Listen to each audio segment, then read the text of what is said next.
cuadro, que es el de la derecha, que se ve el fármaco antagonista, siempre están esos dos actores.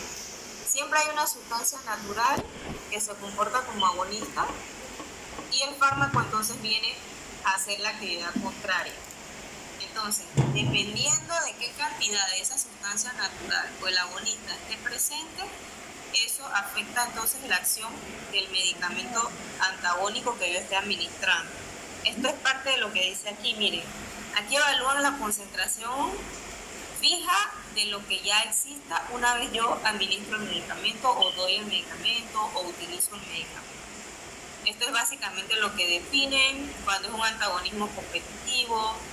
Esto depende de las concentraciones que se encuentran en el momento. Esto lo van a revisar más a detalle cuando les toque estudiar entonces las diapositivas y el material escrito que voy a colgar también para que sea de más fácil comprensión.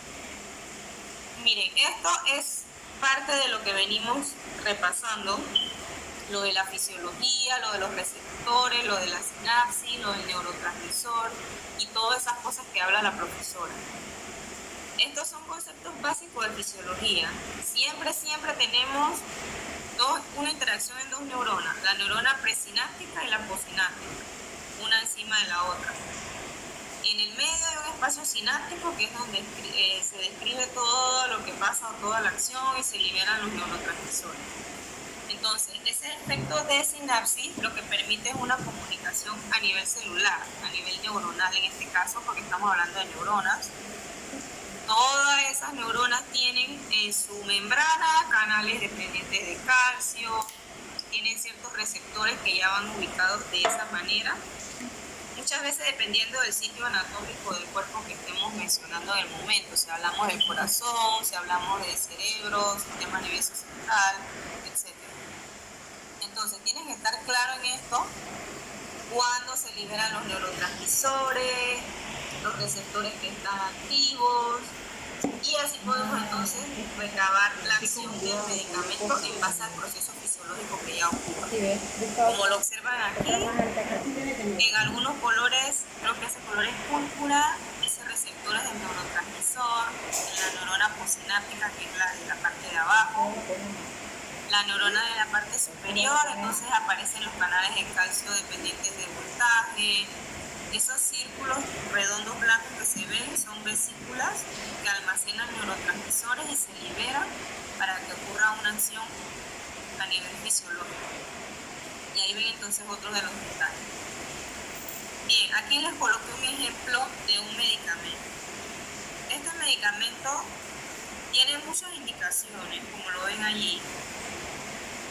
Miren el segundo enunciado, dice taquiarritmias, taquicardias por ansiedad, HTA, hipertensión arterial, para que conozcan la sigla, si no la han visto, y angina de pecho. O sea, es un medicamento de propanolol que se usa en afecciones a nivel cardíaco.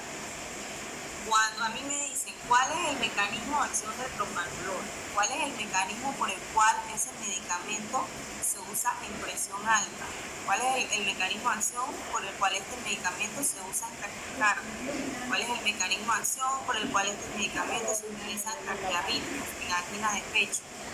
Bueno, eso es lo que describimos con todo lo que venimos hablando, que sea agonista, que sea antagonista, como lo dice en el primer enunciado. El propanolol es un antagonista competitivo de receptores beta 1 y beta 2 adrenérgicos. ¿Eso qué quiere decir? Todos los medicamentos se agrupan, como decir, en familias. Antagonista competitivo de los receptores beta 1 y beta 2 hay varios. Ahorita yo les estoy trayendo de ejemplo el propanolol. ¿Qué pasa? Miren la imagen. La neurona presináptica, la neurona posináptica. Yo tengo mis neurotransmisores, mi noradrenalina, que se liberan en el espacio sináptico. Esa noradrenalina estimula un receptor y ocurre una acción biológica normal a nivel celular. ¿Qué pasa? Yo voy a impedir esa acción biológica o celular normal porque yo voy a administrar el propanolol. Y el propanolol se define como un antagonista. Entonces él va a entrar a bloquear esos receptores beta 1 y beta 2, y se va a conseguir un efecto contrario a lo que causa la noradrenalina. Si ustedes buscan sus anotaciones y recuerdan que son receptores adrenérgicos, bueno, ellos tienen un mecanismo por el cual son estimulados por la adrenalina y la noradrenalina. La noradrenalina es un neurotransmisor que tiene muchos efectos. Entonces, ella es encargada de diferentes procesos. Si yo administro este medicamento, la noradrenalina no va a seguir haciendo sus efectos de manera normal, porque ella está haciendo una acción antagónica, es un antagonista. Sí, está bien. Va a bloquear esos receptores y yo no voy a conseguir los efectos de la noradrenalina o norepinefrina, que quieran llamar. Entonces, un ejemplo, la función de la noradrenalina como neurotransmisor es aumento de la frecuencia cardíaca. Si yo tengo un paciente hipertenso, puede que ese paciente tenga ya la frecuencia cardíaca aumentada. Entonces yo voy a administrar este medicamento o voy a darle al paciente este medicamento para que la noradrenalina no pueda aumentar la frecuencia cardíaca, porque eso es lo que ella hace normalmente. Yo administro el medicamento, bloqueo los receptores y ella se acumula. ¿Alguien tiene alguna pregunta hasta aquí?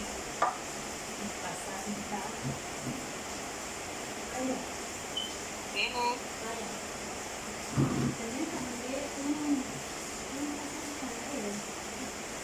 No, profesora. Ya aprendí el nombre, así que voy a decirles que eres todo ahora. Por estar solo, por ser el único caballero. Miren, acá hay más ejemplos para que puedan enfocarse un poco en qué es lo que yo digo y cómo es que lo estoy describiendo. Les decía que los fármacos se agrupan como si fuesen familias, como si fuesen primos hermanos, todos se agrupan. Miren cómo dice el recuadro, alfa antagonista. Alfa es receptores alfa, no valga la redundancia. Entonces, si son antagonistas los receptores alfa, ellos están bloqueando esos receptores. Lo que hace el receptor en diferentes órganos, ese es otro tema. Aquí estamos viendo general para que vean de dónde sale eso de la definición, por qué se les llama antagonista y agonista, es por la forma como se comportan, como actúan. Acá ven otro ejemplo, antagonistas mixtos, los medicamentos que ven aquí, la betalol y carvedilol, que son para problemas cardíacos también, insuficiencia cardíaca congestiva y otras cosas. Ellos no son selectivos. Ven que acá hablamos de mixto porque involucra afinidad con los receptores beta 1, alfa 1, alfa y beta. Y en la última línea, en negrita, que dice beta antagonistas, entonces son antagonistas de los receptores beta. Y ven todos esos ejemplos que ven aquí. Atenolol, que es un medicamento antihipertensivo, el propranolol, que les mencionaba en el ejemplo anterior, y así sucesivamente. Miren, cuando ustedes ven la literatura, buscan en internet, ustedes ven muchos nombres de medicamentos, pero al final en Panamá nos contamos con todos. Esa literatura muchas veces es americana, es lo que hay en Estados Unidos, ustedes van al buscador en internet, les aparecen medicamentos que utilizan en Europa. Nosotros somos un país en vías de desarrollo y muchas veces no tenemos muchas opciones como ese tipo de países que son países desarrollados. Entonces, eso que yo les explicaba es a nivel de la sinapsis de las neuronas y todo lo que pasa a nivel de la membrana celular. Ahora, esos medicamentos que son antagonistas o que son agonistas utilizan esa forma de actuar en el organismo. Pero en el caso de los antagonistas hay otros mecanismos que también pueden ejercer para conseguir un efecto en ese paciente. ¿Qué es eso? ¿Cómo se come eso? Hay algunos tipos de antagonismo que no involucran un receptor, como lo dice aquí en la diapositiva. Antagonismo químico y antagonismo fisiológico, como aparecen en los dibujos, en la forma, perdón. Antagonismo químico, ¿qué quiere decir eso? Por una unión iónica, un medicamento actúa como antagonista químico del otro. ¿Cómo es eso, profesora? Aquí les coloco un ejemplo. Hay un medicamento que se llama protamina. No se preocupen que no van a tener que memorizar ningún nombre de medicamento, es solo para explicar. ¿Qué es ese fármaco? Bueno, es una proteína cargada positivamente a pH fisiológico, como lo dice la diapositiva. Se usa en la clínica para contrarrestar los efectos de otro medicamento que es un anticoagulante que tiene una carga negativa. ¿Qué quiere decir esto? ¿Cómo se traduce esto? Un paciente que llega a un cuadro de urgencia, un paciente cardíaco, que se le está administrando un anticoagulante.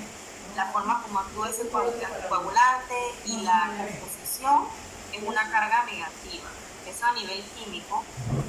Si yo quiero revertir los efectos, es como si fuese un antídoto. Yo quiero revertir los efectos de ese anticoagulante que se llama heparina, como lo dice la diapositiva.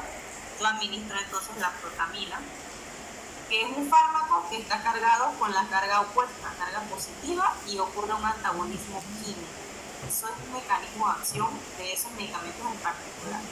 No es muy frecuente, por eso es que ven que lo menciono así, casi de último, pero existen medicamentos que se comportan de esa forma.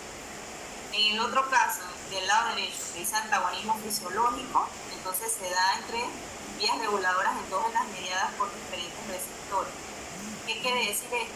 Aquí está el ejemplo. Varias acciones de catabolismo de las hormonas conducen a un aumento del azúcar en sangre de algunas hormonas. Ese efecto fisiológico es opuesto a la insulina, que es una hormona que todos tenemos. Por ende, el médico a veces debe administrar insulina para oponer los efectos. ¿Cómo es eso, profesora? En los pacientes diabéticos que no producen suficiente insulina, se le administra entonces insulina externa o endógena, que se sintetiza por una tecnología de ADN recombinante, o a veces se extraen de células de cerdo o de origen bovino, y se consigue entonces la formulación de ese medicamento. Esos son los otros dos ejemplos de antagonismo que existen, el químico y el fisiológico, aparte de los que ya describí. Entonces, eso del mecanismo de acción que les mencionaba, también es algo más complejo de lo que ustedes creen. Miren, esta parte del contenido es un poco más, por decirlo así, complicado, porque se ve mucho detalle, se ve mucha química, bioquímica también. ¿Cuáles son esos mecanismos específicos de señalización y de acción de esos fármacos o de esos receptores con los fármacos? Bueno, existen diferentes formas de cómo ellos interactúan. Acuérdense que aquí estamos hablando de una célula, lo que pasa a nivel celular. Entonces, yo tengo una célula, recuerden los dibujitos que siempre nos hacían, los dibujitos que siempre nos hacían en nuestras clases de biología o en nuestras clases de química, etcétera.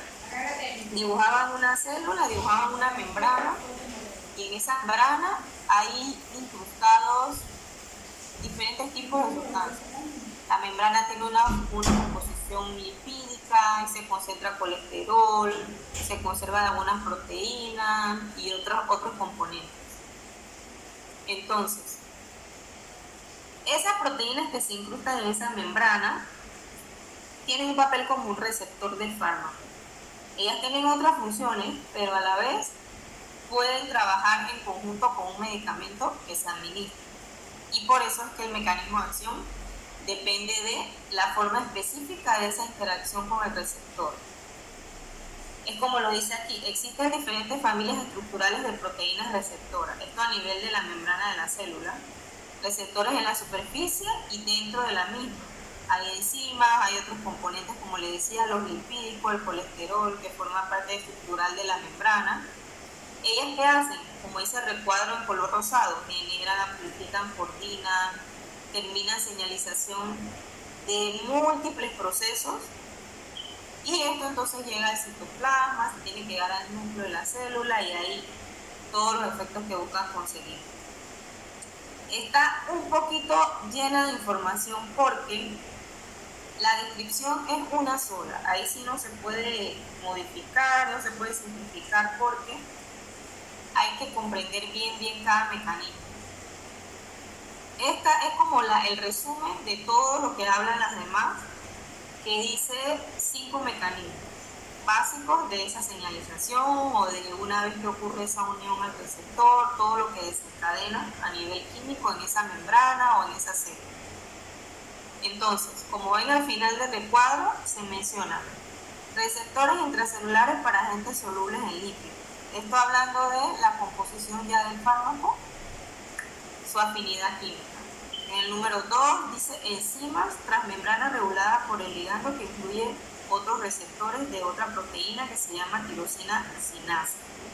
El número 3 son otros receptores específicos de esa citosina. El número 4 son los canales iónicos, que es lo que vemos mucho en los potenciales de acción a nivel neuronal, que vemos la participación del calcio, del potasio, del sodio.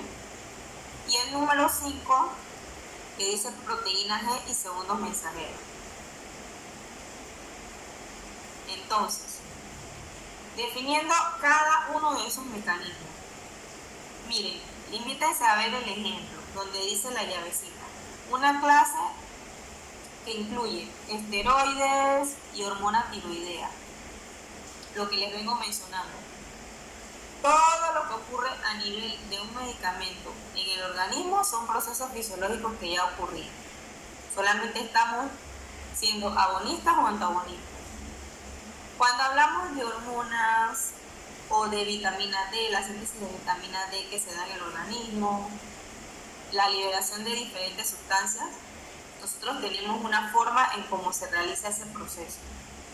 Entonces, esos mismos receptores que permiten ese proceso de síntesis de hormona tiroidea, de hormonas sexuales, de vitamina D, se involucra entonces con los fármacos, dependiendo del fármaco del que estemos hablando. Entonces, aquí hay unas implicaciones terapéuticas importantes de este mecanismo que es el número 1, que se llama receptores intracelulares para agentes solubles en lípidos. Miren lo que dice debajo del recuadro naranja. Los glucocorticoides, que son unos medicamentos que se utilizan en muchos padecimientos, en alergias, en asmáticos, etc., ellos no alivian de inmediato los síntomas, sino que toman un tiempo. Esto en base a este mecanismo que ven aquí, el número 1. Esto no se realiza como cuando uno dice un potencial de acción, entró el sodio, salió el potasio. No, esto toma un tiempo. Y como esos procesos son de síntesis de hormonas y otras cuestiones, no es como los diferentes mecanismos que hay para ejercer esos efectos. Entonces, viendo acá lo que dice al final, dice que esos efectos beneficiosos o tóxicos disminuyen con lentitud cuando se detiene la administración de ese medicamento que se comporta como hormona. ¿Cómo se traduce esto? Bueno, este mecanismo de acción, que es el número 1, el que estamos viendo, estos medicamentos que lo utilizan ejercen su efecto poco a poco, toman un tiempo en alcanzar ese efecto final que deseamos en el paciente. A la hora de terminar el tratamiento o de suspender la terapia por parte del médico, también se revierte el efecto lentamente. O sea, que los efectos beneficiosos o tóxicos igual se presentan de una forma lenta, a pesar que yo haya terminado de administrar ese medicamento. Cuando ustedes se sienten a ver a detalle todo lo de la teoría, tal vez les surjan algunas preguntas, ustedes me pueden escribir con toda facilidad y yo voy a estar, cuando vea el mensaje les voy a responder, así que no se preocupen. Sé que es un poco complejo todo lo que estamos viendo, pero poco a poco lo van a ir asimilando. Bien, el segundo mecanismo que decía el dibujo que es el primero, que es como la síntesis de todo, que dice enzimas, esa proteína que ven incrustada es una enzima, regulada por otra sustancia que se llama ligando, incluye un receptor específico. ¿Esto en qué se traduce? Bueno, podemos hacer la analogía con la insulina, que es nuestra hormona que regula la cantidad de azúcar en nuestra sangre, los factores de crecimiento que se liberan también a nivel fisiológico, y las plaquetas, las hormonas tróficas, etc. Estos son ya clases de fisiología también, por eso les menciono mucho eso, porque hay que estar un poco claros para poder comprender entonces los mecanismos de acción. ¿Qué comparación podemos hacer en este mecanismo? Bueno, valga la redundancia, lo de la insulina. Cómo se comporta la insulina endógena o la que nosotros poseemos en nuestro cuerpo, así mismo se va a comportar la que yo administro como medicamento a un diabético. Si yo comprendo cómo es la función de la insulina dentro del organismo, yo voy a saber cómo actúa esa insulina que yo le administro al paciente diabético. Este es el segundo mecanismo. Aquí entonces les sigo definiendo que esos receptores, por su composición química, son polipéptidos y existen en dos dominios. ¿Qué es eso de polipéptidos? Miren, péptidos son unidades estructurales de proteínas. Esto hablando de bioquímica. La bioquímica también es importante. ¿Por qué? Si yo sé que una proteína contiene aminoácidos, esa es la unidad básica de la proteína, glicina, arginina, todo eso que ya ustedes deben haber visto. Cuando yo uno varias proteínas, yo puedo decir que estoy hablando de un polipéptido. Esto a nivel estructural, no que se lo tienen que aprender así, sino que hay que mencionarlo porque esa es la manera en cómo se identifica ese receptor. Por eso dice, estos receptores son polipéptidos que consisten en dos dominios, dominio extracelular y dominio intracelular, que entonces sería la parte del citoplasma. Y aquí ven entonces algunos ejemplos de esas enzimas o de esas proteínas. Acá ven entonces la definición del mecanismo, cómo ocurre, con las imágenes. En el parcial, esta parte solamente deben revisar los ejemplos para que puedan entonces tener una idea, llevarse una idea de cómo es que actúa cada uno, que era lo que les mencionaba aquí de la insulina. Miren el recuadro rosado. La insulina utiliza una clase única de receptores de esa proteína que se llama tirosina para desencadenar un aumento en la absorción de glucosa y aminoácidos y para regular el metabolismo del glucógeno y los triglicéridos en la célula. Hay personas que piensan que cuando hablamos de insulina o que hablamos de un diabético solamente tiene problemas con el azúcar. No. Definitivamente que se dispara el colesterol, se disparan los triglicéridos porque estamos hablando de metabolismo. Y esa hormona sí tiene que ver directamente con la absorción de glucosa, pero también con otras sustancias, como lo dice el recuadro, aminoácidos, y juega un papel importante en el metabolismo de los triglicéridos y el glucógeno también. Acá entonces seguimos viendo parte de lo que ya les decía de ese mecanismo. Esto de regulación negativa es un proceso cuando nosotros hacemos un efecto contrario al que obtenemos. En esto no se enfoca mucho porque solamente es la definición, ya que hay medicamentos que actúan de esta manera, que regulan de una manera negativa el receptor. Cuando ese proceso ocurre, hay como si fuese un antagonista. No les voy a leer todo esto porque no tiene sentido que les lea toda la información, eso ustedes lo van a revisar cuando vayan a ver el parcial. Entonces, el tercer mecanismo que dice receptores de citoquina o citosina, otra forma por las cuales les describía que puede ocurrir el proceso. Aquí ven entonces toda la descripción, ellas están incrustadas en la membrana celular, como es el dibujo, y desencadenan una serie de eventos que son los que se ven en la segunda imagen a la derecha y consiguen entonces una respuesta a nivel celular. Esto de canales iónicos es el mecanismo más común por el cual hay una señalización, un fármaco receptor. ¿Por qué? Porque estos canales iónicos están incrustados en muchos lugares en la membrana celular. Entonces, esos canales iónicos se activan, puede ser por un neurotransmisor, en este caso acetilcolina, como dice la imagen en el lado derecho, el círculo azul, ACH es acetilcolina. Puede ser activado por un fármaco o por cualquier otra sustancia.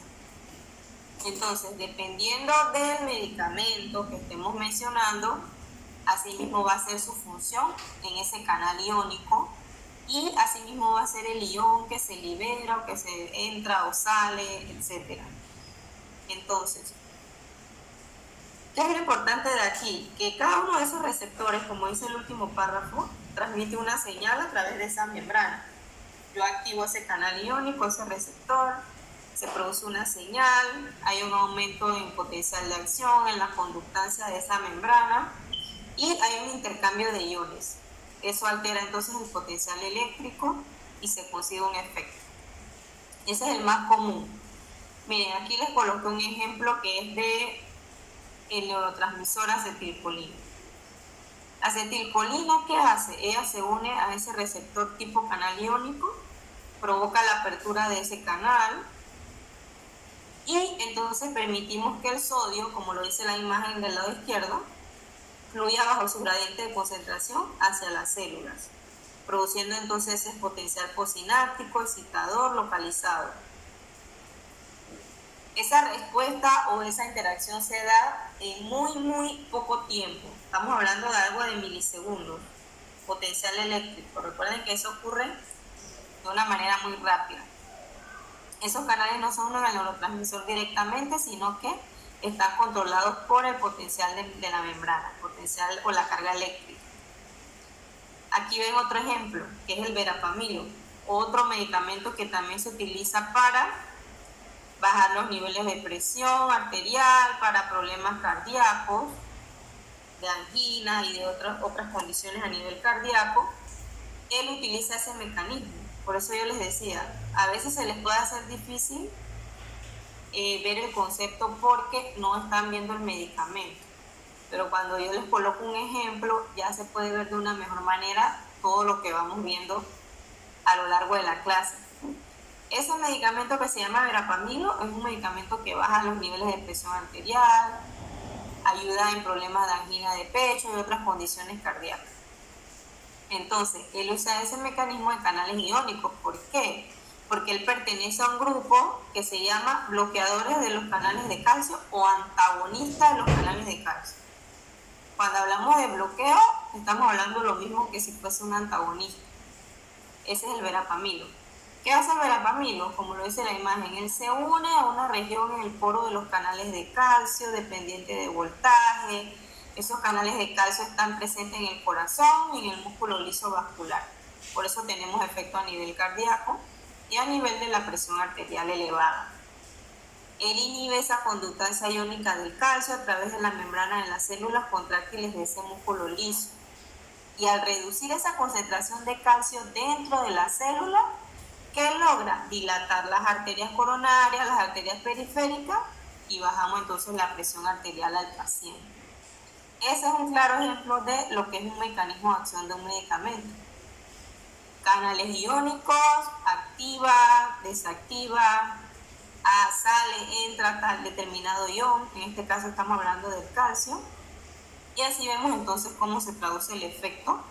En este caso hablaban de dilatación de vasos sanguíneos, de arterias, y de esa manera si dilatamos las arterias o las venas o cualquier vaso sanguíneo, va a bajar entonces los niveles de presión arterial. Recuerden que los niveles altos de presión arterial, los vasos sanguíneos están contraídos, están ejerciendo una presión o una fuerza, y por eso la sangre tiene que fluir con una mayor, ¿cómo les puedo decir? Una mayor velocidad o una mayor resistencia.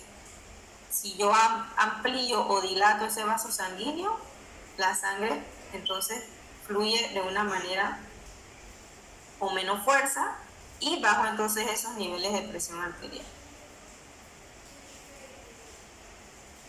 Y el último mecanismo de señalización de esos receptores, una vez se unen los medicamentos, es este que se llama de proteína G y segundos mensajeros. ¿Qué es eso de segundos mensajeros?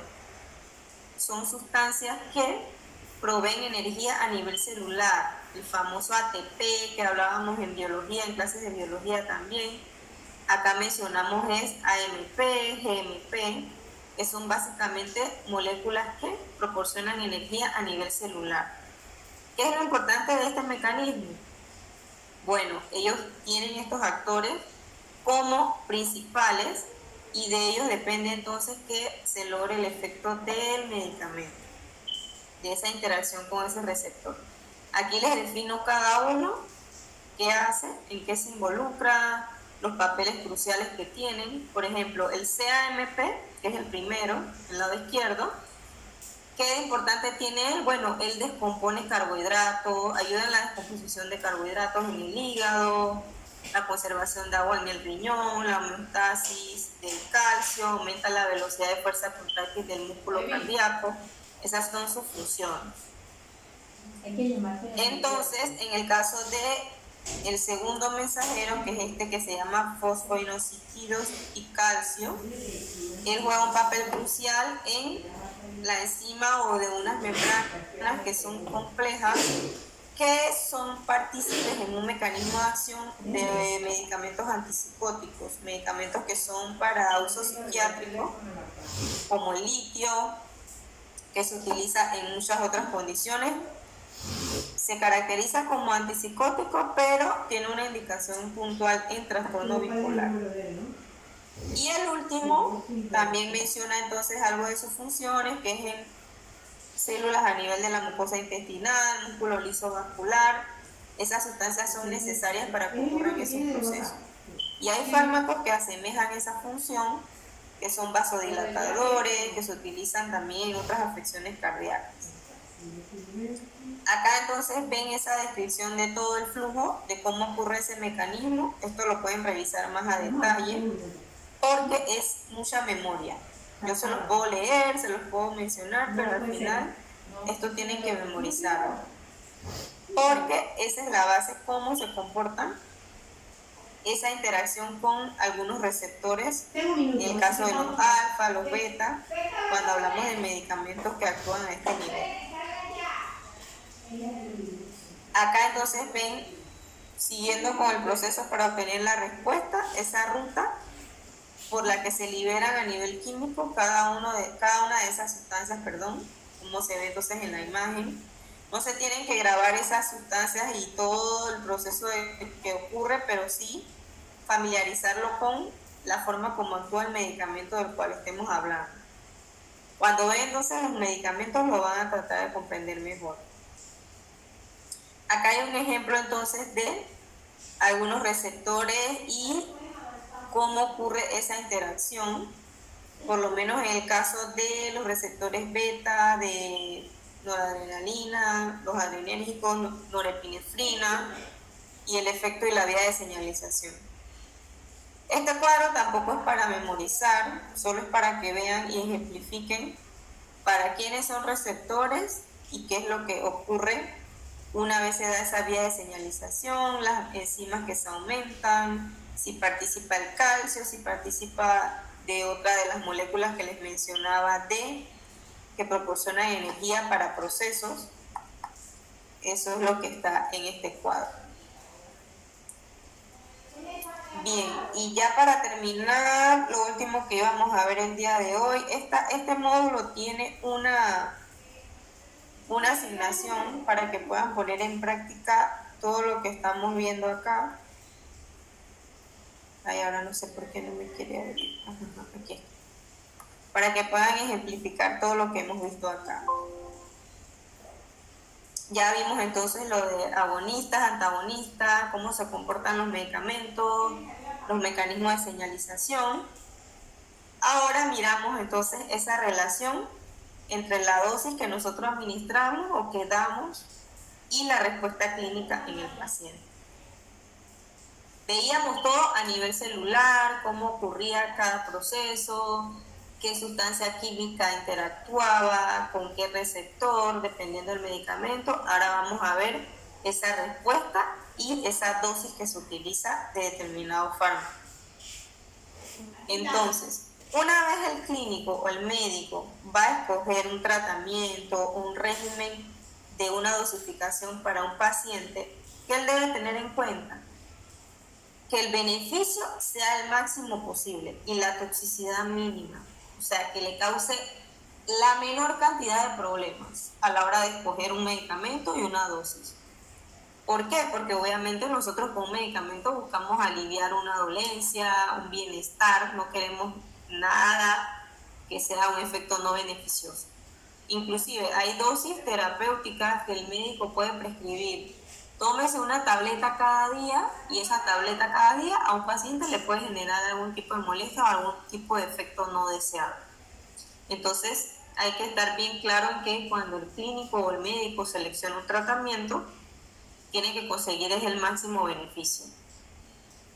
Ellos tienen que saber cómo ocurre esa interacción de fármaco-receptor. Eso cómo lo vemos, dependiendo de la respuesta del paciente, la dosis que se establece del medicamento por el fabricante.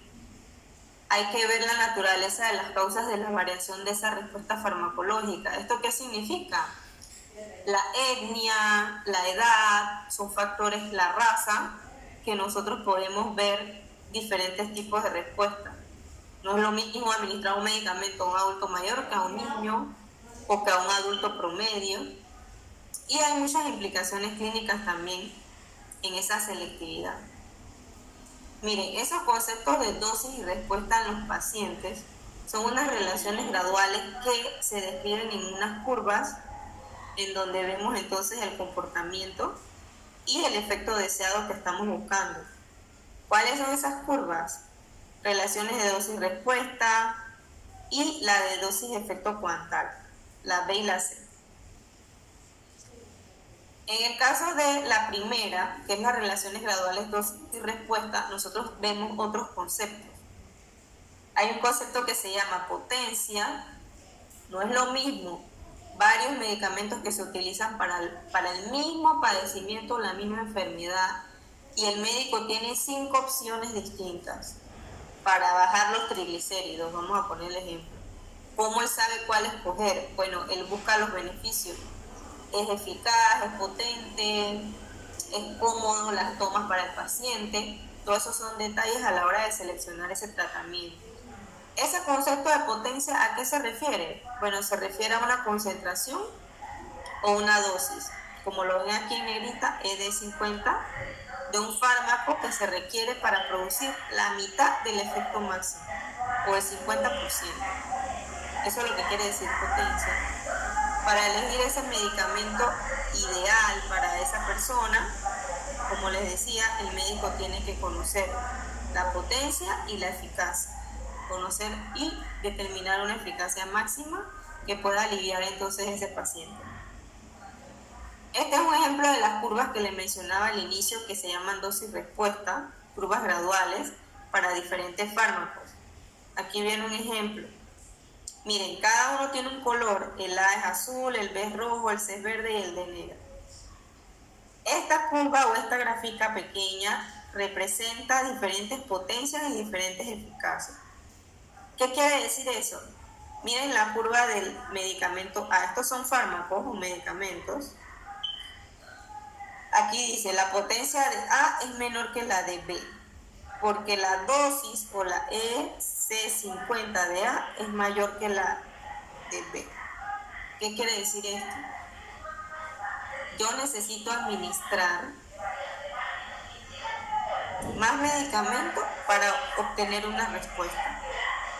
En el caso del fármaco B, el rojo, miren, donde dice dosis del fármaco, que es el eje inferior, si ven la gráfica, con una menor dosis, miren cómo está de cerca del inicio, con una menor dosis yo obtengo una respuesta.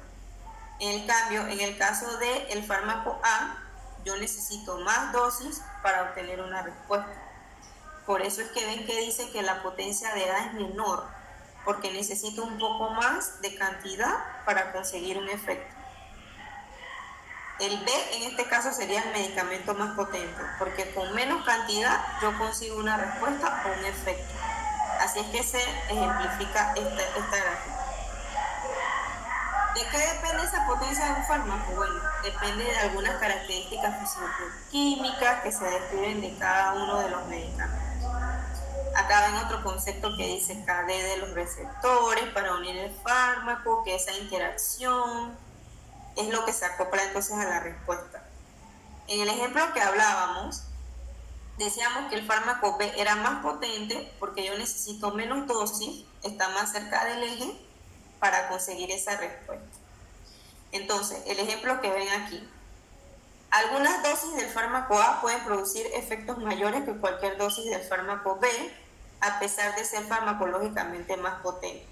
O sea, si yo administro una dosis mayor de ese fármaco A, yo entonces voy a conseguir la potencia similar al B, pero tengo que aumentar esa dosis. ¿Por qué? La razón es porque el fármaco A es más eficaz. ¿Qué quiere decir eso de eficaz? Que consigue la función por la que la estamos utilizando.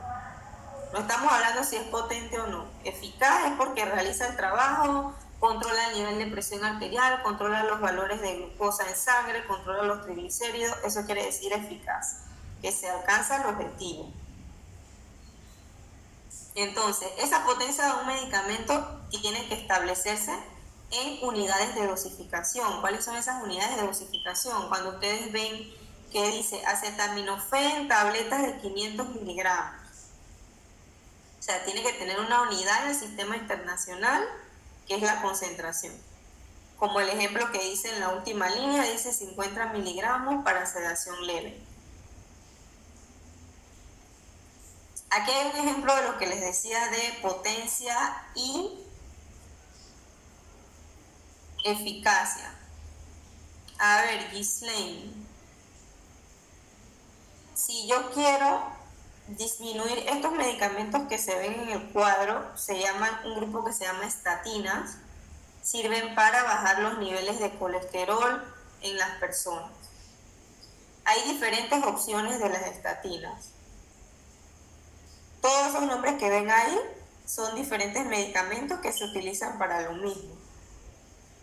Yo le pregunto a Ghislaine. ¿Ghislaine está? Sí, profesora, sí. ¿Qué medicamento de los que ve en los tres recuadros? Miren, todos son estatinas. Si yo le digo los que están en color rojo y el color verde, vamos a irnos al cuadro del centro. El primero dice simvastatina 20 y 40 miligramos, son unas tabletas. Y en color rojo dice rosuvastatina al final de 5 o 10 miligramos. Las otras no las mencionamos porque no están en Panamá, solo la verde y la roja que está al final. Simvastatina 20-40 miligramos, rosuvastatina 5-10 miligramos. Ghislaine, ¿cuál de las dos piensa que es más potente? ¿La simvastatina, que dice 20 o 40 miligramos en verde, o la última del recuadro en el centro que dice rosuvastatina 5 o 10 miligramos? ¿Cuál crees, Ghislaine, que es más potente? ¿La roja o la...? La roja. ¿Por qué crees que la roja es más potente?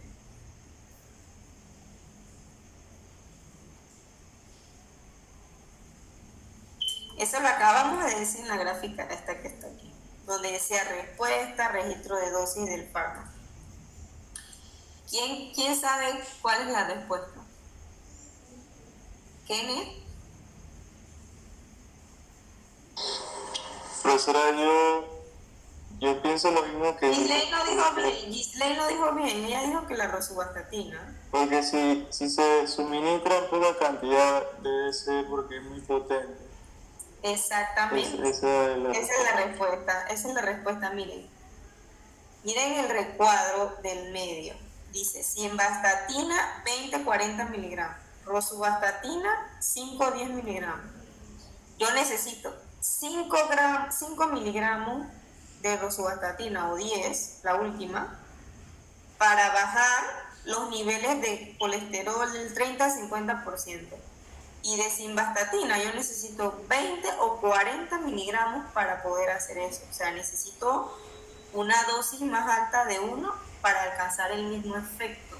Ustedes dirán, pero entonces el médico, ¿por qué a unos pacientes le manda simvastatina y a otros le pueden mandar rosuvastatina? Y todo el mundo no toma lo mismo. ¿Eso de qué depende? Si la rosuvastatina ya Kenneth dijo que es más potente y Ghislaine también dijo que era más potente. ¿Eso de qué depende? Buena pregunta. Hay un paciente que puede estar tomando rosuvastatina 5 o 10 miligramos y hay otro que está tomando simvastatina de 20 a 40 miligramos para bajar sus niveles de colesterol. ¿Eso de qué depende? Bueno, depende, uno, de la disponibilidad. A nivel institucional, Seguro Social, Ministerio de Salud, a veces compran un medicamento que es el que todo el mundo usa. Si ustedes van a una farmacia particular o una farmacia privada, ellos tienen muchas más opciones porque es un mercado libre. Entonces, ¿qué hay a nivel institucional? Simvastatina. ¿Qué tienen que usar los médicos? Eso, porque eso es lo que hay. En cambio, un paciente que tiene acceso, tiene factor monetario y puede comprarse un medicamento que es más potente, más eficaz, menos tomas al día, él va y se la compra por sus propios medios. Eso es uno. Dos, depende mucho también de las características de cada fármaco. Recuerden que yo les decía que ellos se agrupan en familias. Se agrupan en familias, pero el hecho de que sean familias no quiere decir que todos sean iguales. A veces hay características que tiene uno que no tiene el otro. Puede ser que haya un grupo de medicamentos para el dolor y dentro de ese grupo hay uno que ayuda para el dolor, pero tiene un poco de acción en inflamación. Hay otro que solo es analgesia, hay otro que solo sirve para dolor, pero también ayuda un poquito en fiebre.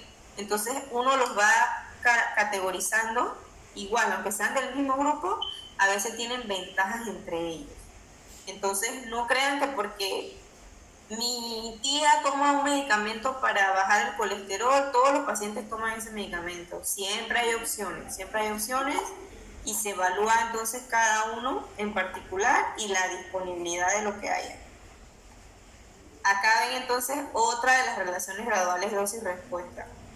Lo que hablábamos de la eficacia. Acá estamos hablando de potencia. La cantidad de dosis que se requiere para obtener un efecto, que era la curva esta que veíamos aquí, y decíamos que A era menos potente que B porque B necesitaba menos dosis, que es el ejemplo que vimos en rosuvastatina 5 y 10 miligramos y simvastatina de 20 y 40 miligramos. Ahora, yéndonos un poco más adentro en lo que era la eficacia, vemos entonces que refleja el límite de la relación dosis-respuesta en el eje, y se ve entonces otro ejemplo. Miren abajo del cuadro de las curvas lo que dice: los fármacos A, C y D tienen la misma eficacia máxima y todos son eficaces, más eficaces que el fármaco B. O sea, el B es más potente, pero la eficacia está determinada por otros factores y resulta que todos los demás son más eficaces. ¿Qué es importante? Como se ve en la forma en color rosado.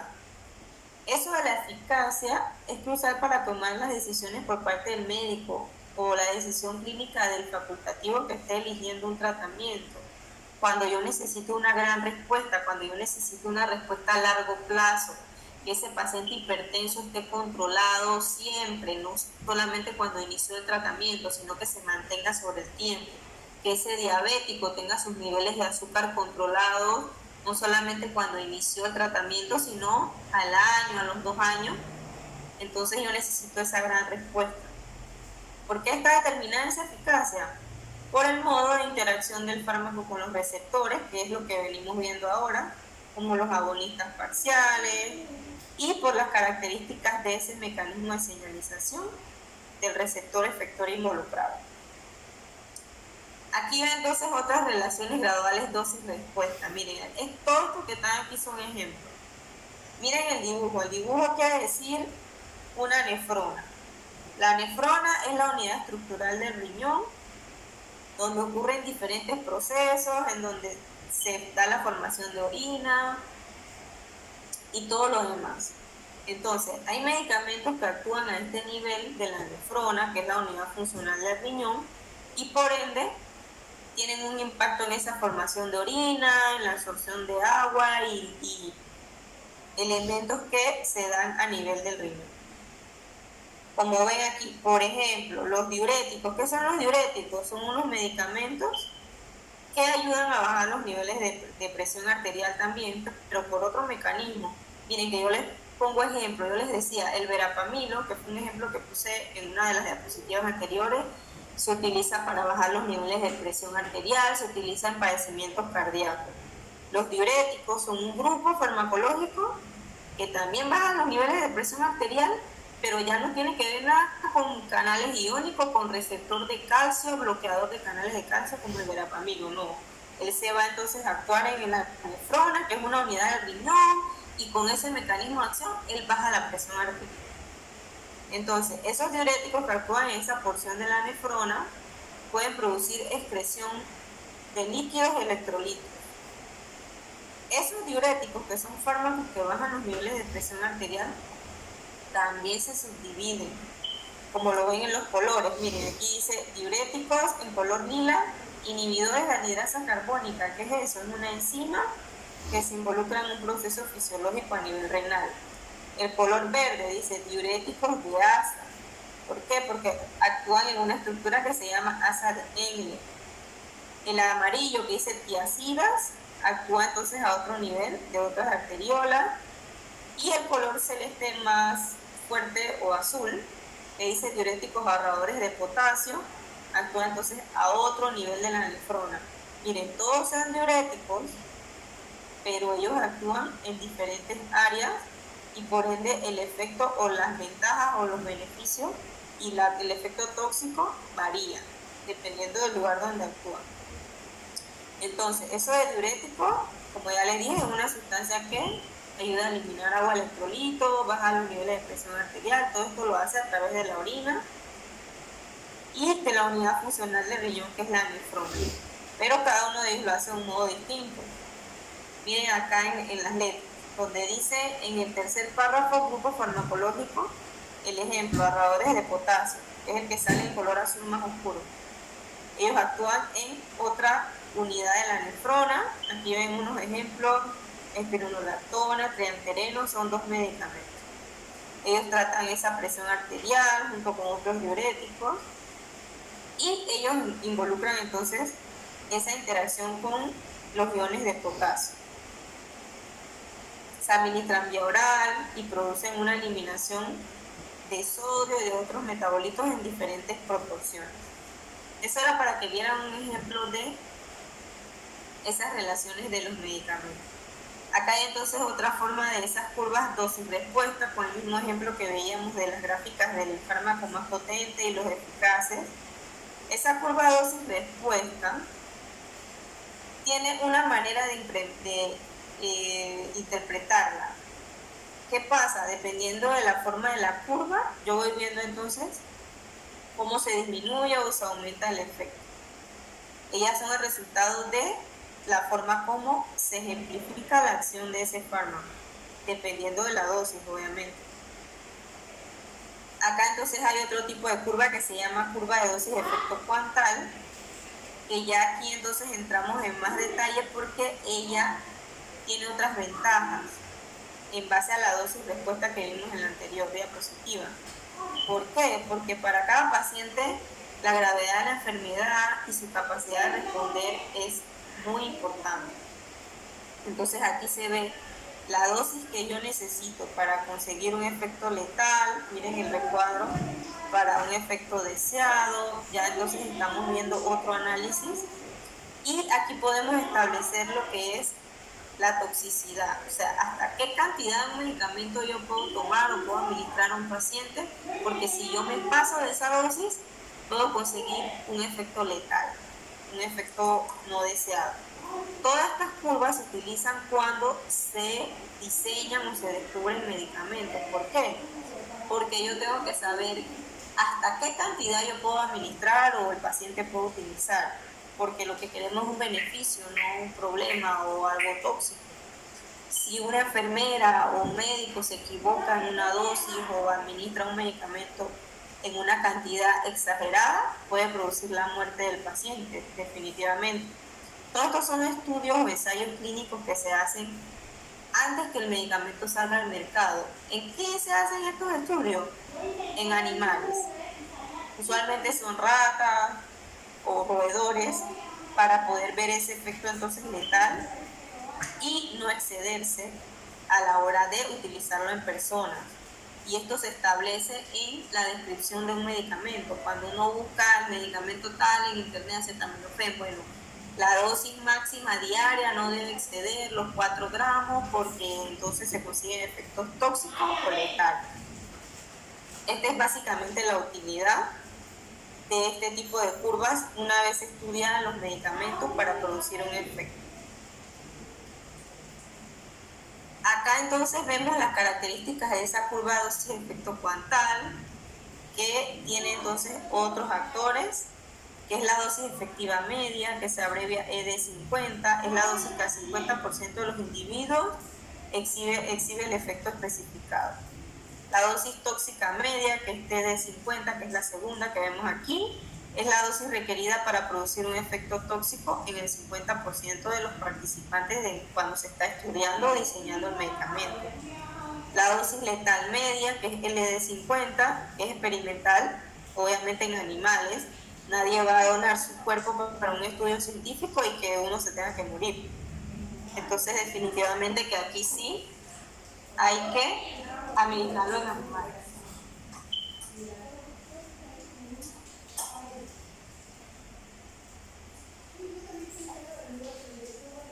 Entonces, siguiendo con esa definición de la curva de dosis de efecto cuantal y las dosis que involucra, que es la dosis media de 50, la dosis tóxica 50 y la dosis letal, todas ellas proporcionan una forma conveniente de comparar las potencias de los fármacos. Aquí ven como el ejemplo que veíamos, el fármaco A, 50 miligramos de su dosis es de 50, el fármaco B puede ser diferente, 500 miligramos es su dosis de 50, que es la dosis efectiva, y así sucesivamente. Este es un ejemplo para que vean cómo esa potencia puede influir entonces en ese medicamento. Este era un ejemplo que yo les había colocado, que dice 5 miligramos y 500 miligramos de dos medicamentos distintos. ¿Qué quiere decir esto? Que el medicamento A o el fármaco A es 100 veces más potente que el fármaco B, porque yo necesito 500 miligramos del B para conseguir el mismo efecto, que es el ejemplo que veíamos acá con Ghislaine y Kennedy, que íbamos a bajar los niveles de colesterol y utilizamos el ejemplo de la simvastatina y la rosuvastatina. 5 miligramos de rosuvastatina equivalen a 20 de simvastatina. Quiere decir que la rosuvastatina era más potente. Entonces, esto era básicamente lo que hablábamos ahí. Y acá hay otro componente que también es importante en ese tipo de curva, que es el cálculo del índice terapéutico. ¿Qué es eso de índice terapéutico? Recuerden que yo les decía que estas curvas proporcionan información a la hora de establecer las dosis, los esquemas de tratamiento para los pacientes, cuáles son las dosis tóxicas, las dosis letales, las dosis óptimas que sean eficaces, que sean potentes, dependiendo de lo que se está buscando. Ese concepto de índice terapéutico, como dice el recuadro rosado, es una medida también que relaciona esa dosis requerida para producir el efecto deseado con la que produce un efecto no deseado. Parece como un trabalengua. Es como un rango, aquí hablamos de un rango, que genera mucha información en base a la seguridad. Ese índice terapéutico en humanos es un poco difícil de saber. ¿Se acuerdan del ejemplo que les decía de los roedores que se utilizan para conocer la dosis letal? Porque no es lo mismo, por más que el animal sea mamífero o lo que sea, al final en una persona pueden cambiar muchas cosas porque somos diferentes especies. ellos solamente nos proporcionan un patrón para poder tener una guía, pero al final son rangos que nos pueden definir esas dosis efectivas y esas dosis tóxicas. Otra de las utilidades de esas curvas entonces es la ventana terapéutica, que es como otro tipo de rango, pero acá entonces tomamos en cuenta la dosis tóxica y la dosis terapéutica. Es más importante para elegir esa dosis en el paciente. Aquí ven un ejemplo, miren. El número 1 dice: el rango de dosis que proporciona alivio de un dolor de cabeza común en la mayoría de los pacientes debe ser mucho menor que el rango de dosis que produce toxicidad grave, obviamente, incluso si la toxicidad se produce en una pequeña minoría de pacientes.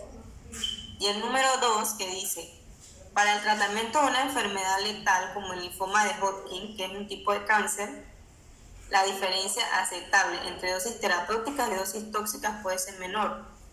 Por eso es que ustedes ven que los pacientes que se le administran quimioterapias, muchas veces se les cae el cabello, tienen una serie de efectos y molestias que producen los medicamentos, porque así como están eliminando o matando células cancerígenas, también se eliminan células beneficiosas, pero son afectadas. Entonces, estos son medicamentos que tienen un estrecho margen entre una dosis terapéutica y una dosis tóxica. Cuando decimos dosis tóxica, no necesariamente tiene que ser letal, una dosis que va a matar a la persona, sino que va a producir un efecto no deseado, como el ejemplo que les colocaba del cáncer o el linfoma de Hodgkin, que es un tipo de cáncer, que esos tratamientos para quimioterapia muchas veces dan muchos efectos no deseados por eso, porque es tan mínimo el rango de beneficio que alcanzamos la toxicidad, esa ventana terapéutica. Acá hay otros aspectos relevantes de esas curvas. Ambas proporcionan información sobre potencia y selección de los fármacos, pero la curva dosis-respuesta graduada indica eficacia máxima de un fármaco, en cambio la dosis de efecto cuantal indica entonces esa variabilidad que puede ocurrir entre los individuos. Siempre hay una variación en la capacidad de respuesta. Yo les decía que dependía a veces de la raza, de la edad. En este caso hablamos de los receptores y de esa respuesta entre los pacientes. ¿Qué pasa? Hay una variación en esa capacidad de respuesta en cada persona. ¿En qué se puede basar esta afirmación? Bueno, que la persona tenga una condición por la cual el medicamento no llegue a donde tiene que llegar o se administre de una manera incorrecta. Por ejemplo, yo me tomo, en vez de la tableta entera, la agarré muy fuerte y se me partió una esquinita, ya no van los 500 miligramos de acetaminofén, sino que va menos, ya no está la concentración óptima para que llegue al receptor. La segunda, que dice variación en la concentración de un ligando receptor endógeno, también el paciente puede tener una condición por la cual no tiene la cantidad de receptores adecuados a nivel de la membrana celular y eso hace que el efecto no se pueda producir. La número 3, que dice alteraciones en el número de función, también va ligada a la cantidad. Y la número 4, que es los cambios en los componentes de la respuesta del mismo receptor. Y esto puede ser una afección propia de un individuo que impide entonces esa respuesta. Y esto era lo que les decía de la variación también en la capacidad de la respuesta de los fármacos, como la respuesta idiosincrásica, que es una respuesta inusual del individuo. ¿Qué pasa? Cuando las personas se vacunaban, vamos a ponerle el ejemplo del COVID-19. La gente se vacunaba contra el COVID y había personas que decían: no, a mí solamente me dio un dolor en el brazo, un poco de dolor y ya, solamente eso, tomé acetaminofén y se me quitó. Había otros pacientes que decían: no, a mí cuando me pusieron esa vacuna del COVID, yo quedé tirado en la cama 3 días sin poder levantarme, con fiebre, con dolor de cabeza. Fue como si me hubiese dado el mismo COVID. Eso es una respuesta idiosincrásica. O sea, yo no puedo decir que porque a mí no me pasó nada, a la otra persona tampoco le va a pasar. Todos somos diferentes. Entonces, esa respuesta individual es causada por diferencias genéticas en el metabolismo de un medicamento, mecanismos inmunológicos. Hay personas que tienen las defensas bajas, eso puede influir también. Hay reacciones alérgicas, hay personas que son alérgicas a los medicamentos para el dolor o AINES, hay personas que son alérgicas a alimentos, a mariscos. Entonces, todas esas son respuestas idiosincrásicas. Bueno, jóvenes, hasta hoy este era el material. Nos queda todavía una sesión más del módulo 1 para poder entonces terminar, y voy a colgar entonces la asignación para que la puedan ver y ejemplificar todo esto que venimos hablando y lo puedan ver con más detalle.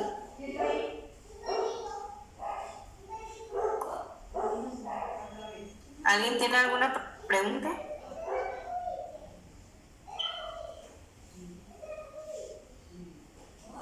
Profesora, una pregunta. ¿Los fármacos menos potentes son más eficaces? No necesariamente, pero es lo más común. Es lo más común porque dependiendo también de la etapa de la que lo estemos utilizando. Ejemplo, un paciente que viene con un trauma, un atropello, el paciente viene complicado, entra a un cuarto de urgencia. Yo necesito un medicamento que sea potente, que me saque a ese paciente del cuadro, de lo que sea, con lo que vino, de la hemorragia, del, qué sé yo, de los diferentes traumatismos o agresiones a nivel fisiológico. Yo necesito un medicamento que sea potente. Si es un paciente que tiene mucho dolor, le hicieron una extracción dental, se sacó una muela de juicio, yo necesito un medicamento que sea potente porque ese paciente tiene que aliviar ese dolor. Entonces es más bien como dependiendo de la condición. Pero cuando hablamos de potencia, es más para procesos agudos, para condiciones como traumáticas. Pero por lo general, siempre es así como lo dice usted, lo de la potencia y la eficacia. Pero se necesita que el medicamento sea eficaz, porque si son padecimientos crónicos, si no hablamos de trauma, de extracciones, de dolor, enfermedades crónicas no transmisibles, que son las estadísticas más grandes aquí a nivel mundial, los padecimientos cardiovasculares, los problemas de metabolismo, diabetes, yo necesito medicamentos que sean eficaces, porque yo necesito controlar a ese paciente a lo largo del tiempo. Yo necesito que sea potente, sí, pero necesito eficacia. Entre potencia y eficacia necesito eficacia porque yo quiero controlar a ese paciente y que no llegue a una complicación que lo pueda entonces derivar a un ingreso hospitalario o a una falla en un órgano, que el diabético pierda la visión o pierda un miembro, haya que amputarlo, o ocurra un daño renal. Por ponerle un ejemplo, los diabéticos pasan mucho afectaciones a nivel de riñón, se eleva la presión arterial, a veces hay que amputarles miembros a los pacientes, a veces tienen problemas de visión también. Entonces, la eficacia siempre debe predominar con la potencia. Ya, si hablamos del ejemplo que le colocaba, de un trauma, un paciente que llegó a un cuarto de urgencia por un atropello, una paciente que acaba de salir de una cesárea, de una intervención quirúrgica, yo necesito potencia porque necesito aliviar en ese momento el padecimiento. Ahora, hay medicamentos que combinan las dos cosas. Hay medicamentos que cuando lo vende la casa farmacéutica y lo promociona, el mercadeo y todo lo demás, dicen, no, la potencia y la eficacia son superiores versus tal. O sea, eso sirve más como para compararlos entre el mismo grupo. El mecanismo es igual, pero ¿qué ventaja yo tengo de uno sobre otro? Bueno, hay casas farmacéuticas que dicen, este medicamento tiene más potencia y más eficacia que el otro de su mismo grupo farmacológico. Y así se venden y se comercializa, a los médicos les gusta, ven las mejorías a los pacientes y ellos lo eligen en base a eso. Por eso les colocaba el ejemplo de los fármacos para bajar los niveles de colesterol. ¿En qué se basa el médico? En lo que tenga disponible, en lo que él conozca o le haya gustado cómo funcionan los pacientes, en la descripción del mismo medicamento, si él busca potencia y eficacia. Esas son condiciones ya particulares y específicas. Así que muy buena la pregunta. Yo voy a colgarles entonces la asignación para que vayan trabajando en ella y puedan comprender un poquito más de todo lo que hemos visto acá. Porque de nada sirve que yo les dé clase y para poder comprender entonces deben sentarse ustedes mismos a realizar entonces las tareas y los talleres. Esta próxima asignación sí es grupal, no va a ser individual. Voy a acordarla esta semana para que puedan irla viendo y me vayan preguntando si tienen alguna duda. Karelis, ¿querías decir algo? ¿Tienen la mano levantada? ¿O fue hace rato? Karelis y Yenela. Yo soy profesora. Cuando mencionaba lo de los fármacos, o sea, eso indica y aplica para todos que entre menos cantidad es como más fuerte medicamento. ¿Me entendí así, pues? Buena pregunta. Depende, pues. Sí, aplica en todos. No sé. Si comparamos medicamentos que tienen la misma forma de actuar, el mismo mecanismo de acción y son del mismo grupo, sí podemos ver el tema de los miligramos o las dosis. Las dosis de los miligramos, el ejemplo que poníamos, rosuvastatina 5 miligramos, simvastatina 20 y 40 miligramos. Pero si hablamos de medicamentos distintos, por ejemplo, yo digo, esos medicamentos del colesterol que yo les coloqué ahí se llaman estatinas. Ese es el grupo, estatinas, ahí entra simvastatina, todo lo que termina, ven que el nombre es como parecido en todas, rosuvastatina, simvastatina, la misma terminación. Pero hay otros medicamentos que también se utilizan para bajar los niveles de colesterol y resulta que ellos, cuando ven las dosis, dice que fenofibrato 250 miligramos. Usted se va a asustar y que 250 miligramos.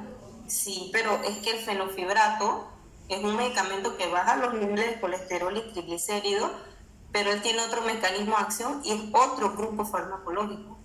Entonces yo no puedo decir que el fenofibrato de 250 miligramos es más potente que la rosuvastatina de 5 y 10.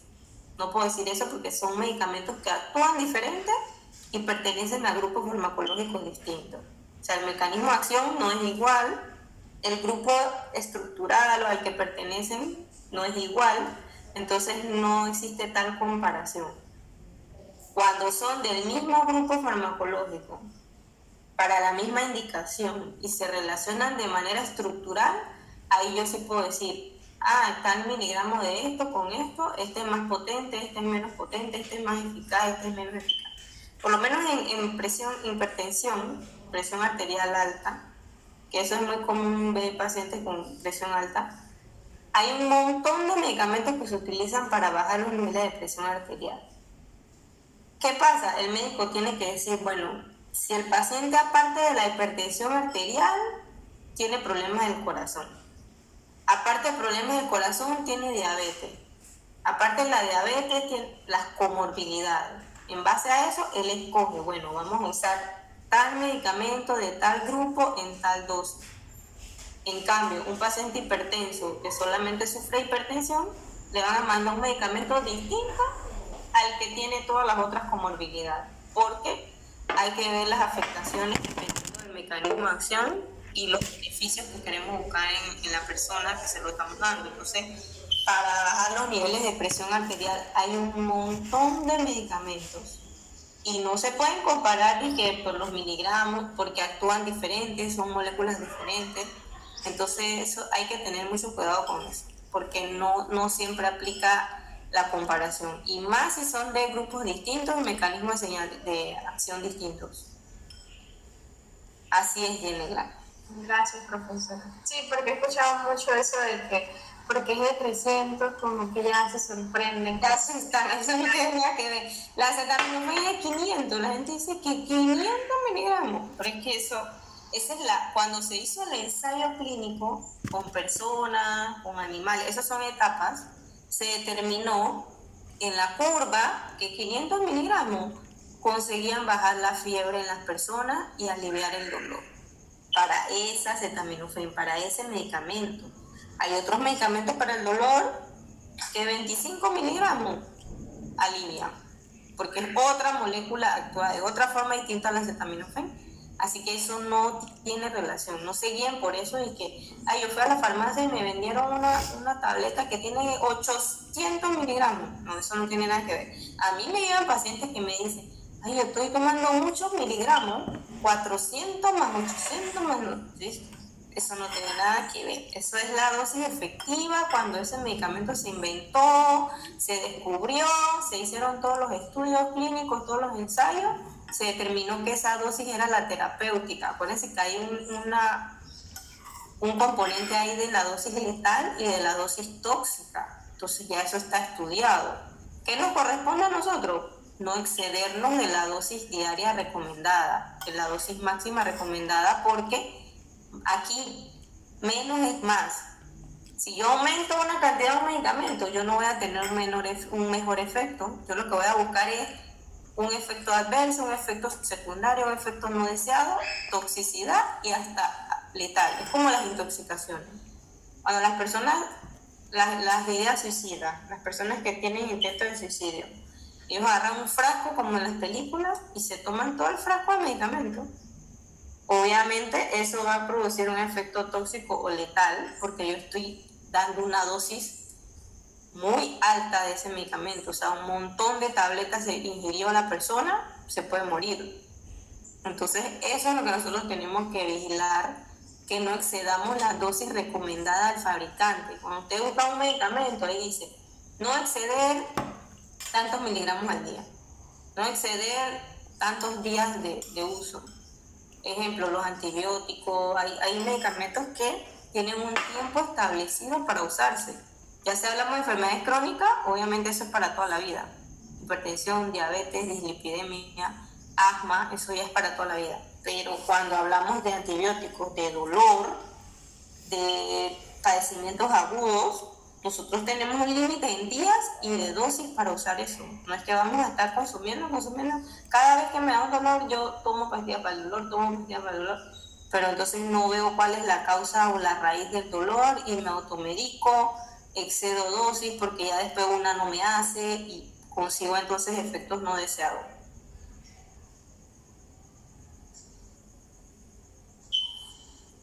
Creo que en la próxima clase vamos a ver ese tema hay un concepto que se llama tolerancia, que es cuando usted toma un medicamento, sí, porque en la próxima clase nos corresponde reacciones adversas, todo eso.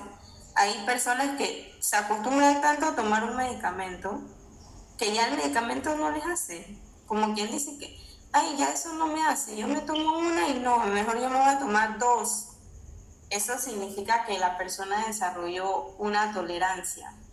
O sea, que ya su organismo se acostumbró a eso y ya no ejerce un efecto.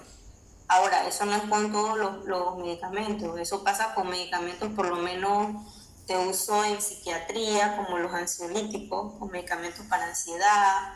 Pasa con medicamentos para las alergias, los antihistamínicos. Pasa con ciertos grupos farmacológicos, no con todos. Porque imagínense que, yo tomé un medicamento para el azúcar y yo voy a estar todo momento desarrollando tolerancia, porque ya mi organismo se acostumbró y no me va a hacer efecto. No siempre es así. Son diferentes medicamentos que pueden ocasionar ese problema. Porque si fuese así, entonces la gente nunca pudiera tener una sola pastilla. Yo tengo pacientes que toman 15 años, tienen 10 años tomando algo, 15 años tomando algo, y el medicamento sigue funcionando. Eso pasa en algunos casos y en algunas patologías, no siempre generalizar. Aquí con los medicamentos nada es una regla general, todo puede pasar. ¿Alguien más tiene alguna observación, algún comentario, alguna pregunta?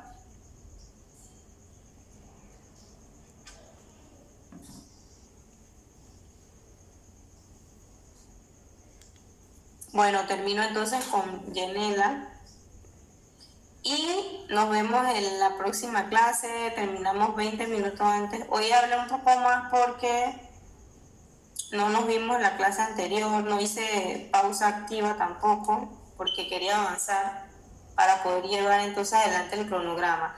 Tengo pendiente también subir el cronograma de las actividades de los parciales. El primer parcial es del primer módulo. Todavía nos falta una clase, así que vayan calculando. Igual todo eso yo lo subo siempre al Classroom. Nada más que he tenido unos inconvenientes en estos últimos días que no he podido sentarme, pero estoy pendiente de calificar, subir el cronograma y la asignación. Esta semana, primero Dios, entonces lo verán ahí. El primer parcial ya va quedando entonces para la semana de más arriba o la siguiente, o sea, la que sigue terminamos la teoría, revisamos la asignación, puede ser para la semana entrante o la siguiente. No sé si ustedes tienen otros compromisos de otras materias, igual podemos negociar también las fechas de los parciales, no hay ningún problema con eso. Bueno, nos vemos y que tengan buena tarde. Disculpen por la cámara y los problemas técnicos del aguacero y todo lo demás.